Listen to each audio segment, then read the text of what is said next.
Most people would throw this stuff right in the trash, but I want to try and use it to make some gallery-worthy art. Problem is, I have no idea if it's going to work.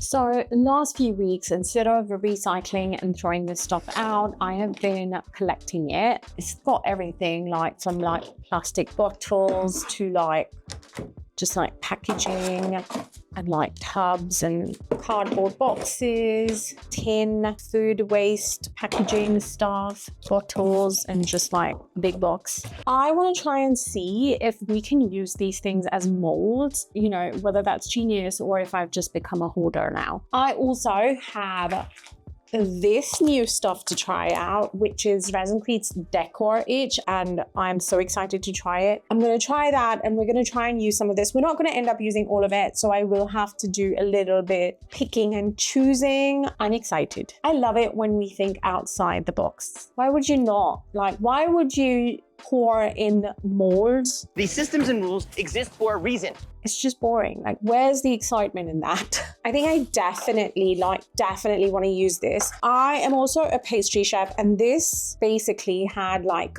cake tin liners in it. So that's the packaging. And I feel like, what if we could make a bowl? Like, what if I poured the material in this and we made a bowl? Like, that would get me so excited if that works. I'm not sure, but it might. I don't know. Next, maybe like this box and like put this in, make something. I don't know. So we're just gonna figure out. But the highlight for me is this. Like, this needs to happen. But for now, I also need to figure out how this stuff works. It's basically an eco-resin type situation. There's a powder, but this one does have its own liquids. So you basically measure it out. They've given you the measurements, and then you stir it and you pour it into your mold tap. You can pop the bubbles, and then you leave it to cure for 2 to 4 hours before demolding. So that is a little bit different. Like, the curing time is more than the regular eco-resin Resin-Crete. And then comes the acid itching process, but we'll get into that later. First, let's just cast stuff. Yay. Okay,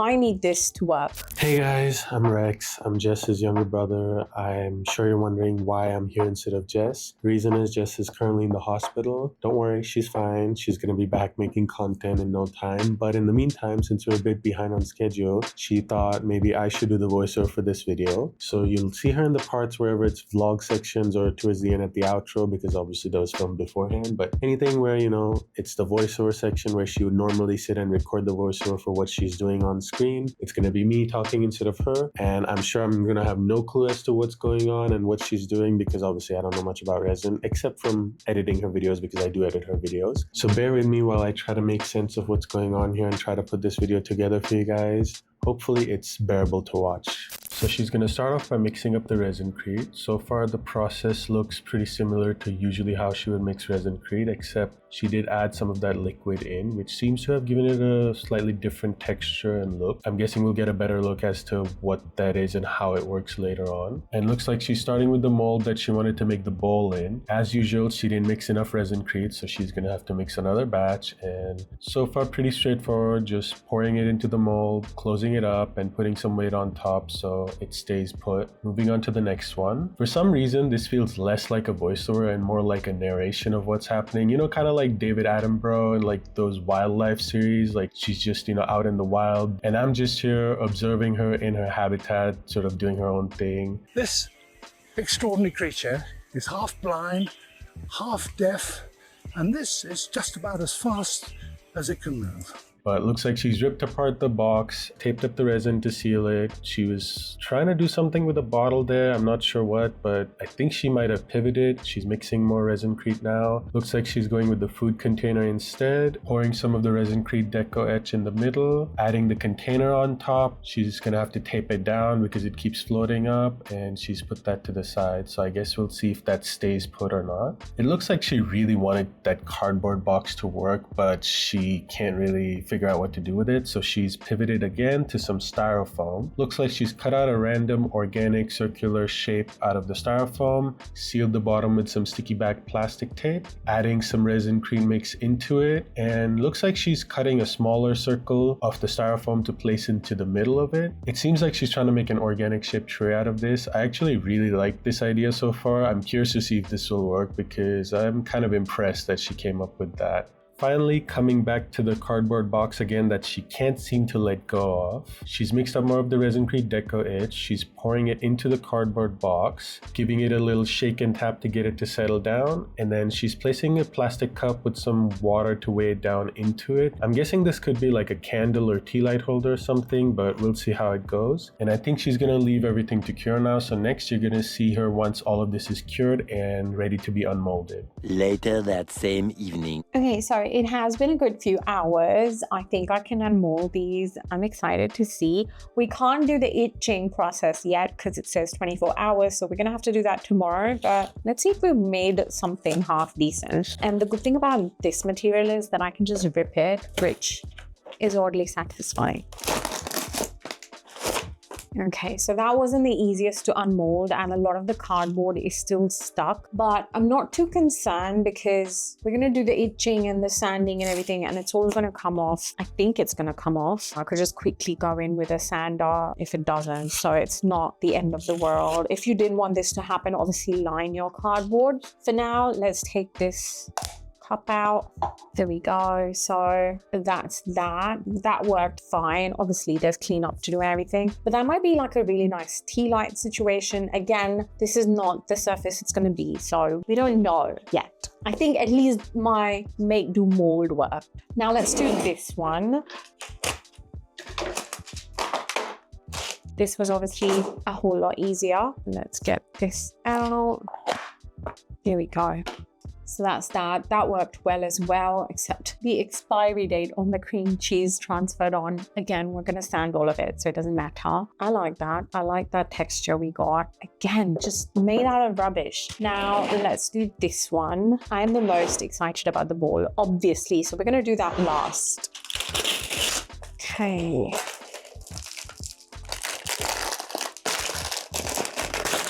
I was hoping to get that texture and I love it. It's stunning. Let's get this out.